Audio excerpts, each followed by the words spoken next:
ਪਿਆਰੇ ਭੈਣੋ ਤੇ ਭਾਈਓ, ਜੈ ਮਸੀਹ ਦੀ।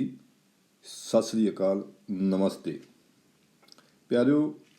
ਸਪਿਰਿਚੁਅਲਿਟੀ ਕੀ ਹੈ? ਰੂਹਾਨੀਅਤ ਕੀ ਹੈ? ਰੂਹਾਨੀਅਤ ਸੱਚਾਈ ਦੀ ਸਮਝ ਨੂੰ ਕਹਿੰਦੇ ਹਨ। ਸੱਚਾਈ ਦੀ ਸਮਝ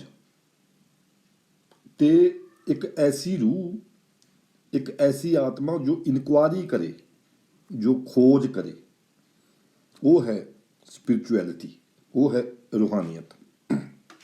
ਪਿਆਰਿਓ, ਆ ਜੋ ਕਹਿ ਦਿੰਦੇ ਆ ਨਾ, ਅੱਛੇ ਕਰਮ ਬੁਰੇ ਕਰਮ, ਜੇ ਸ਼ਾਂਤੀ ਆ ਜੀਵਨ ਜਿਹਦੇ ਅੱਛੇ ਕਰਮ ਕਹਿ ਦਿੰਦੇ, ਕੋਈ ਅੱਛੇ ਕਰਮ ਕੀਤੇ ਆ, ਹੈ ਨਾ।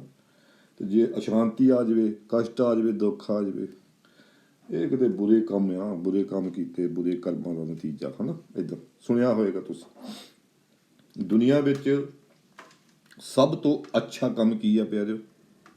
ਸਭ ਤੋਂ ਅੱਛਾ ਕਰਮ ਕੀ ਹੈ ਦੁਨੀਆ ਦੇ ਵਿੱਚ? ਸੈਲਫ ਇਨਕੁਆਰੀ, ਆਪਣੇ ਆਪ ਦੀ ਤਹਿਕੀਕਾਤ, ਆਪਣੇ ਆਪ ਦੀ ਖੋਜ। ਪਿਆਰਿਓ, ਇਹਦੇ ਨਾਲੋਂ ਅੱਛਾ ਕਰਮ ਦੁਨੀਆ ਦੇ ਉੱਤੇ ਕੋਈ ਨਹੀਂ। ਇਨਕੁਆਰੀ ਦੀ ਸਪਿਰਿਟ, ਖੋਜ ਕਰਨ ਦੀ ਆਤਮਾ, ਖੋਜ ਕਰਨ ਵਾਲੀ ਆਤਮਾ, ਇਨਕੁਆਰੀ ਕਰਨ ਵਾਲੀ ਆਤਮਾ, ਇਨਕੁਆਰੀ ਕਰਨ ਵਾਲੀ ਰੂਹ ਕਿ ਮੈਂ ਕੌਣ ਹਾਂ, ਹੂ ਐਮ ਆਈ, ਮੈਂ ਕੌਣ ਹਾਂ, ਇਹ ਇਨਕੁਆਰੀ। ਪਿਆਰਿਓ, ਇਹਦੇ ਨਾਲੋਂ ਅੱਛਾ ਕਰਮ ਕੋਈ ਨਹੀਂ ਹੈ। ਇਹ ਇਨਕੁਆਰੀ ਕਰਨੀ ਕਿ ਮੈਂ ਕੌਣ ਹਾਂ, ਇਹਦੇ ਨਾਲੋਂ ਅੱਛਾ ਕਰਮ ਕੋਈ ਨਹੀਂ ਹੈ। ਕਿਉਂਕਿ ਇਹ ਤੁਹਾਨੂੰ ਤੁਹਾਡੇ ਅੰਦਰ ਲੈ ਜਾਂਦਾ ਹੈ। ਇਹ ਤੁਹਾਨੂੰ ਤੁਹਾਡੇ ਅੰਦਰ ਲੈ ਕੇ ਜਾਂਦਾ ਹੈ। ਮੈਂ ਕੌਣ ਹਾਂ, ਮੈਂ ਕਿੱਥੋਂ ਆਇਆ ਹਾਂ, ਮੈਂ ਇੱਥੇ ਕਿਉਂ ਹਾਂ, ਤੇ ਮੈਂ ਕਿੱਥੇ ਜਾਣਾ ਹੈ। ਜਦ ਤੱਕ ਇਹ ਸਵਾਲ ਤੁਹਾਡੇ ਅੰਦਰ ਹੈ, ਤੁਸੀਂ ਮਾੜਾ ਕਰਮ ਕਰ ਹੀ ਨਹੀਂ ਸਕਦੇ। ਲੇਕਿਨ ਜਦ ਹੀ ਇਹ ਸਵਾਲ ਤੁਹਾਡੇ ਅੰਦਰੋਂ ਨਿਕਲ ਗਿਆ, ਤੁਸੀਂ ਐਟੋਮੈਟਿਕਲੀ ਬੁਰਾਈ ਦੇ ਰਸਤੇ ਤੇ ਚੱਲ ਪਵੋਗੇ ਆਪਣੇ ਆਪ। ਦੂਸਰਾ ਹੈ ਸੱਚਾਈ ਦੀ ਇਨਕੁਆਰੀ, ਇਨਕੁਆਰੀ ਆਫ ਟਰੁੱਥ। ਸੱਚਾਈ ਨੂੰ ਜਾਣਨ ਦੇ ਲਈ ਇਨਕੁਆਰੀ, ਖੋਜ। ਤੇ ਉਹਦੇ ਲਈ ਸਭ ਤੋਂ ਜ਼ਿਆਦਾ ਜ਼ਰੂਰੀ ਕੀ ਹੈ, ਜਿਹੜਾ ਬਹੁਤ ਹੀ ਜ਼ਰੂਰੀ ਹੈ ਇਹਦੇ ਲਈ, ਉਹ ਹੈ ਫੋਕਸ। ਉਹਦੇ ਲਈ ਫੋਕਸ ਦੀ ਜ਼ਰੂਰਤ ਹੈ ਮੇਰੇ ਪਿਆਰੇ। ਮੈਂ ਤੁਹਾਨੂੰ ਇੱਕ ਮਿਸਾਲ ਦੇ ਕੇ ਸਮਝਾਉਣਾ ਚਾਹੁੰਦਾ ਹਾਂ। ਇਹ ਇੱਕ ਛੋਟੀ ਜਿਹੀ ਕਹਾਣੀ ਹੈ। ਇੱਕ ਗੁਰੂ ਸੀਗਾ, ਆਪਣੇ ਚੇਲਿਆਂ ਨੂੰ ਤੀਰ ਅੰਦਾਜ਼ੀ ਸਿਖਾਉਂਦਾ ਸੀ। 5-7 ਉਹਦੇ ਚੇਲੇ ਸੀਗੇ, ਉਹਨਾਂ ਨੂੰ ਉਹਨੇ ਤੀਰ ਅੰਦਾਜ਼ੀ ਸਿਖਾਈ ਤੇ ਤੀਰ ਅੰਦਾਜ਼ੀ ਦੇ ਵਿੱਚ ਚੰਗੀ ਤਰ੍ਹਾਂ ਨਿਪੁੰਨ ਕਰ ਦਿੱਤੇ, ਉਹਨੇ ਪੂਰੇ ਟ੍ਰੇਨਡ ਕਰ ਦਿੱਤੇ, ਐਕਸਪਰਟ ਕਰ ਦਿੱਤੇ। ਤੇ ਇੱਕ ਦਿਨ ਇਮਤਿਹਾਨ ਲੈਣ ਦਾ ਵੇਲਾ ਆਇਆ, ਉਹਨਾਂ ਦਾ ਟੈਸਟ ਲੈਣ ਦਾ ਵੇਲਾ ਆਇਆ ਵੀ ਦੇਖਾਂ ਇਹਨਾਂ ਦਾ ਨਿਸ਼ਾਨਾ ਜਿਹੜਾ ਹੈ ਠੀਕ ਟਿਕਾਣੇ ਲੱਗਦਾ ਹੈ ਜਾਂ ਨਹੀਂ ਲੱਗਦਾ। ਤੇ ਉਹਨਾਂ ਦੇ ਉਸ ਗੁਰੂ ਨੇ ਇੱਕ ਲੱਕੜ ਦਾ ਪੰਛੀ ਬਣਾ ਲਿਆ। ਲੱਕੜ ਦਾ ਪੰਛੀ ਬਣਾ ਕੇ ਸਾਹਮਣੇ ਇੱਕ ਦਰਖਤ ਸੀਗਾ, ਉਸ ਦਰਖਤ ਦੀ ਟਹਿਣੀ ਦੇ ਉੱਤੇ ਰੱਖ ਦਿੱਤਾ ਤੇ ਇੱਕ ਇੱਕ ਕਰਕੇ ਆਪਣੇ ਚੇਲਿਆਂ ਨੂੰ ਬੁਲਾ ਰਿਹਾ ਹੈ।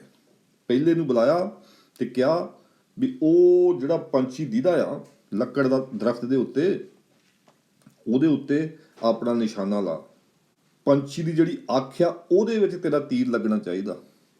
ਉਹਨੇ ਆਪਣਾ ਨਿਸ਼ਾਨਾ ਬਿੰਨਿਆ। ਜਦੋਂ ਨਿਸ਼ਾਨਾ ਬਿੰਨ ਕੇ ਰੈਡੀ ਹੋਇਆ ਤੇ ਉਹਦਾ ਗੁਰੂ ਪੁੱਛਦਾ ਵੀ ਤੈਨੂੰ ਸਾਹਮਣੇ ਕੀ ਦਿਖਾਈ ਦੇ ਰਿਹਾ? ਕਹਿੰਦਾ ਮੈਨੂੰ ਨਾ ਦਰਖਤ ਦਿਖਾਈ ਦੇ ਰਿਹਾ। ਅੱਛਾ, ਕਹਿੰਦਾ ਹੋਰ? ਦਰਖਤ ਦੀਆਂ ਟਹਿਣੀਆਂ ਦਿਖਾਈ ਦੇ ਰਹੀਆਂ ਗੁਰੂ ਜੀ। ਅੱਛਾ, ਹੋਰ? ਹਾਂ, ਮੈਨੂੰ ਸਾਹਮਣੇ ਆਕਾਸ਼ ਵੀ ਦਿਖਾਈ ਦੇ ਰਿਹਾ, ਬੱਦਲ ਦਿਖਾਈ ਦੇ ਰਿਹਾ ਮਾੜੇ ਮਾੜੇ। ਕਹਿੰਦਾ ਅੱਛਾ, ਤੇ ਚੱਲ ਲਾ ਨਿਸ਼ਾਨਾ। ਤੇ ਜਦੋਂ ਉਹਨੇ ਨਿਸ਼ਾਨਾ ਲਾਇਆ ਤਾਂ ਪੰਛੀ ਦੀ ਅੱਖ ਵਿੱਚ ਨਹੀਂ ਲੱਗਾ। ਫਿਰ ਦੂਸਰੇ ਦੀ ਵਾਰੀ ਆਈ, ਦੂਸਰੇ ਨੂੰ ਸੱਦਿਆ, ਦੂਸਰੇ ਨੂੰ ਕਿਹਾ ਬਿੰਨ ਨਿਸ਼ਾਨਾ। ਉਹਨੇ ਨਿਸ਼ਾਨਾ ਬਿੰਨਿਆ ਤੇ ਉਹਨੂੰ ਪੁੱਛਦਾ ਹੈ, ਹਾਂ ਤੈਨੂੰ ਕੀ ਦੀਦਾ ਹੈ?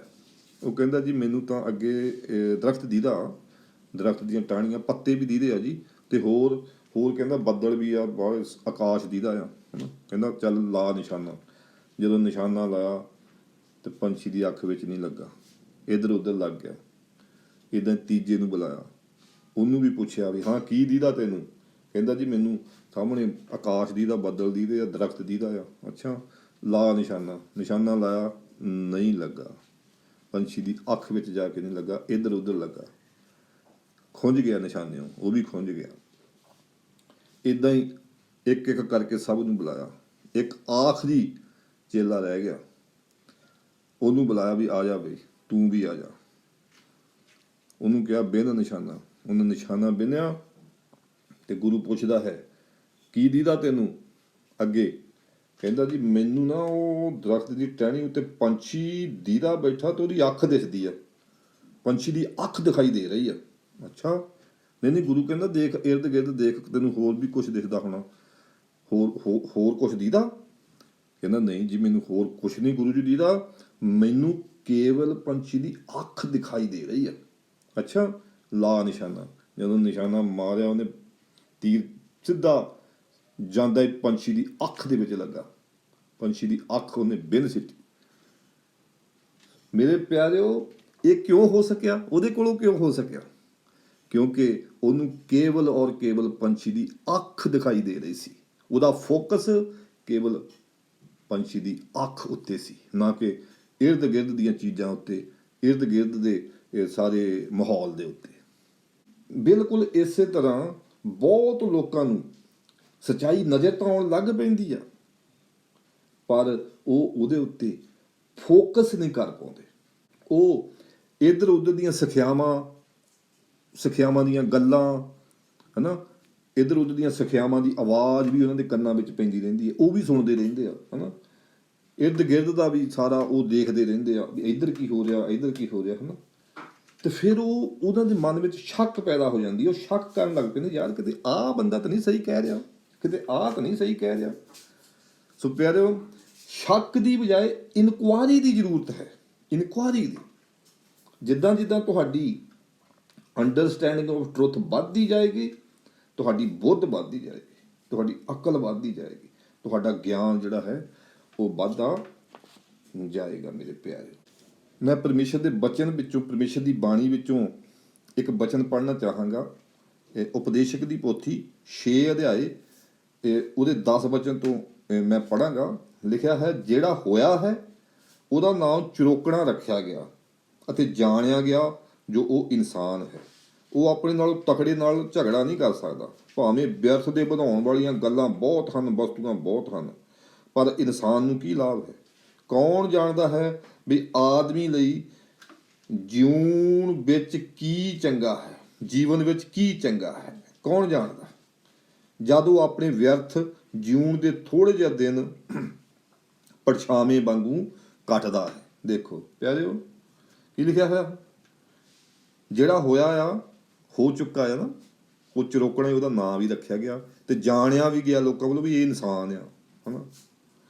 ਇਨਸਾਨ ਆਪਣੇ ਨਾਲ ਤਕੜੇ ਦੇ ਨਾਲ ਲੜ ਨਹੀਂ ਸਕਦਾ, ਝਗੜਾ ਨਹੀਂ ਕਰ ਸਕਦਾ। ਬਾਕੀ ਜੇ ਵਿਅਰਥ ਦੀਆਂ ਗੱਲਾਂ ਦੇਖੀਏ ਤਾਂ ਵਿਅਰਥ ਦੀਆਂ ਗੱਲਾਂ ਜਿਹੜੀਆਂ ਹਨ, ਵਿਅਰਥ ਨੂੰ ਵਧਾਉਣ ਵਾਲੀਆਂ ਗੱਲਾਂ, ਉਹ ਤਾਂ ਬਹੁਤ ਆ, ਵਸਤੂਆਂ ਬਹੁਤ ਆ, ਪਰ ਇਨਸਾਨ ਨੂੰ ਉਹਨਾਂ ਦਾ ਕੋਈ ਲਾਭ ਨਹੀਂ। ਮੇਰੇ ਪਿਆਰਿਓ, ਕੌਣ ਜਾਣਦਾ ਹੈ ਵੀ ਆਦਮੀ ਨੂੰ ਜੀਵਨ ਦੇ ਵਿੱਚ, ਆਦਮੀ ਦੇ ਲਈ ਕੀ ਚੰਗਾ? ਇਹ ਕੌਣ ਜਾਣ? ਕੋਈ ਹੋਰ ਨਹੀਂ ਜਾਣ ਸਕਦਾ, ਕੇਵਲ ਇਨਸਾਨ ਖੁਦ ਜਾਣ ਸਕਦਾ।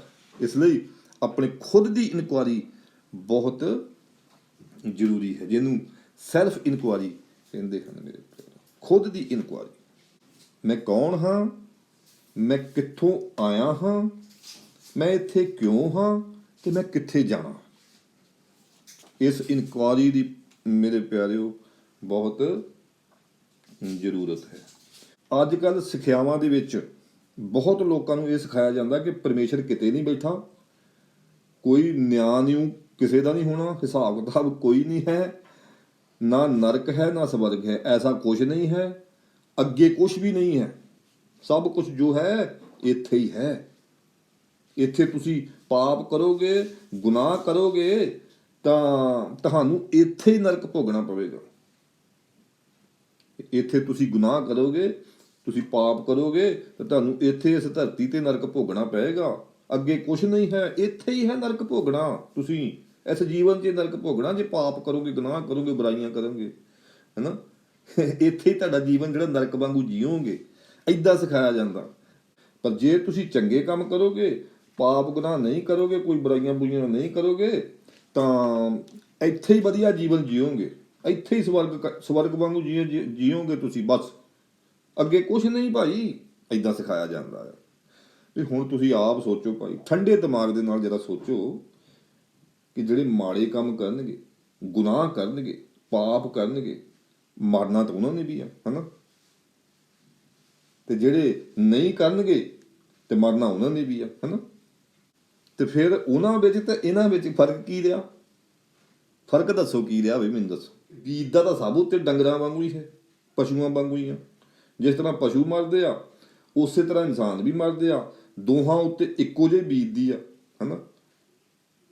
ਪਸ਼ੂਆਂ ਵਿੱਚ ਵੀ ਸਾਹ ਹਨ, ਤੇ ਜਦੋਂ ਉਹਨਾਂ ਦੇ ਸਾਹ ਨਿਕਲ ਜਾਂਦੇ ਆ ਤਾਂ ਪਸ਼ੂ ਮਰ ਜਾਂਦੇ ਆ। ਉਸੇ ਤਰ੍ਹਾਂ ਜਦੋਂ ਇਨਸਾਨਾਂ ਦੇ ਸਾਹ ਨਿਕਲ ਜਾਂਦੇ ਆ ਤਾਂ ਇਨਸਾਨ ਮਰ ਜਾਂਦੇ ਆ। ਬਸ ਫਿਰ ਪਸ਼ੂ ਨਾਲੋਂ ਇਨਸਾਨ ਉੱਤਮ ਕਿੱਦਾਂ ਹੋਇਆ ਮੇਰੇ ਪਿਆਰੇ? ਹੈਂ, ਦੇਖੋ। ਤੇ ਇਸੇ ਤਰ੍ਹਾਂ ਪਾਪੀ ਇਨਸਾਨਾਂ ਤੇ ਧਰਮੀ ਇਨਸਾਨਾਂ ਦੇ ਉੱਤੇ ਵੀ ਇੱਕੋ ਜਿਹੀ ਬੀਤਦੀ ਆ, ਬਿਲਕੁਲ ਸੇਮ। ਜਿੱਦਾਂ ਪਾਪੀ ਮਰਦੇ ਆ, ਉਸੇ ਤਰ੍ਹਾਂ ਧਰਮੀ ਵੀ ਮਰਦੇ ਆ, ਹਨਾ। ਤੇ ਫਿਰ ਕਿੱਦਾਂ ਕਹਿ ਸਕਦੇ ਆ ਜੀ ਕਿ ਸਵਰਗ ਨਰਕ ਇੱਥੇ ਹੀ ਆ? ਹੈ, ਦੱਸੋ। ਬਲਕਿ ਧਰਤੀ ਉੱਤੇ ਰਹਿੰਦੇ ਹੋਏ ਤਾਂ ਸਗੋਂ ਪਾਪੀਆਂ ਦੇ ਨਾਲ ਧਰਮੀਆਂ ਦੇ ਕੰਮਾਂ ਅਨੁਸਾਰ ਬੀਤਦਾ ਆ, ਪਰ ਧਰਮੀਆਂ ਦੇ ਨਾਲ ਪਾਪੀਆਂ ਦੇ ਕੰਮਾਂ ਅਨੁਸਾਰ ਬੀਤਦਾ ਇੱਥੇ ਧਰਤੀ ਤੇ। ਮੈਂ ਦੇਖਿਆ ਤੇ ਤੁਸੀਂ ਵੀ ਦੇਖਿਆ ਹੋਏਗਾ। ਪਾਪੀ ਤਾਂ ਬਹੁਤ ਸੁਖੀ ਆ ਇੱਥੇ, ਗੁਨਾਹਗਾਰ ਤਾਂ ਬਹੁਤ ਸੁਖੀ ਆ ਇੱਥੇ ਧਰਤੀ ਦੇ ਉੱਤੇ। ਜਿਹੜੇ ਪਾਪਾਂ ਤੋਂ, ਗੁਨਾਹਾਂ ਤੋਂ ਬਚਦੇ ਹਨ, ਬੁਰਾਈਆਂ ਤੋਂ ਬਚਦੇ ਹਨ, ਸਗੋਂ ਉਹ ਤਾਂ ਦੁਖੀ ਹਨ ਭਾਈ। ਉਹਨਾਂ ਦਾ ਜੀਵਨ ਤਾਂ ਦੁਖੀ ਹੈ, ਕਸ਼ਟ ਨਾਲ ਭਰਿਆ ਹੋਇਆ ਹੈ। ਉਹਨਾਂ ਉੱਤੇ ਕਸ਼ਟ ਆਉਂਦੇ ਆ, ਮੁਸੀਬਤਾਂ ਆਉਂਦੀਆਂ ਆ। ਪਾਪੀ ਤਾਂ ਬਹੁਤ ਖੁਸ਼ਹਾਲ ਹਨ, ਖੁਸ਼ਹਾਲ ਜੀਵਨ ਭੋਗ ਕੇ ਧਰਤੀ ਉੱਤੋਂ ਜਾਂਦੇ ਆ ਪਾਪੀ। ਫਿਰ ਪਤਾ ਨਹੀਂ ਕਿੱਦਾਂ ਕਹਿ ਦਿੰਦੇ ਆ ਕਿ ਜੀ ਨਰਕ ਇੱਥੇ ਹੀ ਭੋਗਣਾ ਪੈਂਦਾ, ਇੱਥੇ ਹੀ ਫਿਰ ਨਰਕ ਬੰਦਾ ਭੋਗ ਕੇ ਜਾਂਦਾ ਆ ਜੀ, ਹਨਾ। ਸੁਣਨ ਵਾਲੇ ਵੀ ਮੰਨ ਲੈਂਦੇ ਆ।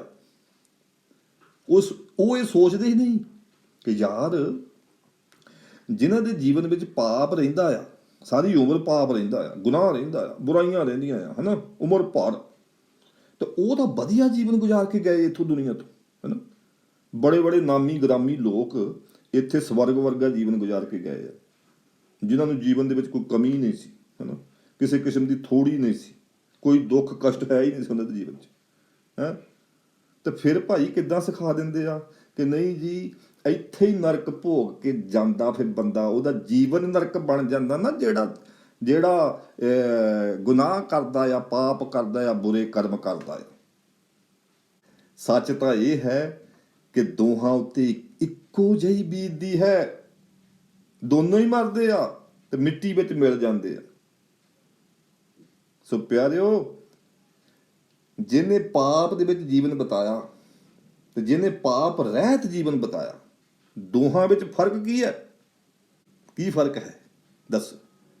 ਇਸੇ ਲਈ ਇਨਕੁਆਰੀ ਕਰਨੀ ਹੈ, ਇਸੇ ਲਈ ਇਨਕੁਆਰੀ ਕਰਨੀ ਹੈ। ਇਹ ਹੈ ਸਿਰਫ ਇਨਕੁਆਰੀ, ਤੇ ਸੱਚ ਦੀ ਇਨਕੁਆਰੀ ਮੇਰੇ ਪਿਆਰੇ। ਜਿੱਦਾਂ ਜਿੱਦਾਂ ਤੁਹਾਡੀ ਇਨਕੁਆਰੀ ਹੁੰਦੀ ਰਹੇਗੀ, ਵੱਧਦੀ ਰਹੇਗੀ, ਉਸੇ ਤਰ੍ਹਾਂ ਤੁਹਾਡੀ ਬੁੱਧ, ਤੁਹਾਡੀ ਅਕਲ ਵੱਧਦੀ ਰਹੇਗੀ, ਤੁਹਾਡਾ ਗਿਆਨ ਵੱਧਦਾ ਰਹੇਗਾ। ਤਦ ਸੱਚਾਈ ਆਪਣੇ ਆਪ ਸਾਹਮਣੇ ਆ ਜਾਏਗੀ ਪਿਆਰਿਓ। ਫਿਰ ਸਿਰਫ ਔਰ ਸਿਰਫ ਪੰਛੀ ਦੀ ਅੱਖ ਦਿਖਾਈ ਦੇਗੀ, ਪੰਛੀ ਦੀ ਅੱਖ ਹੀ ਦਿਖਾਈ ਦੇਗੀ।